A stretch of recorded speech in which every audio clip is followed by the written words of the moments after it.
The next place that is facing some challenges in the environment is Hawaii. The threat to Hawaii is raising ocean temperatures. With rising ocean temperatures, the coral that is in the area are experiencing increased bleaching.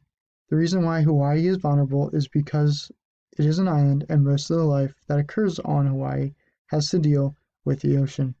The climate that could change the economy dramatically is the temperature change of the water could affect the fisheries in the state, and the main fish in the fisheries is the skipjack tuna. And with the temperature increase, it decreases the production of the fish. The tuna, along with other marine life, is a source of jobs and food for the community, and losing the fish and other marine life could ruin the state. In the future, science is predicting a 5 to 10% reduction in the wet season and a 5% increase in the dry season by the end of the century. As far as the air temperature, there is an estimate of 1.5 increase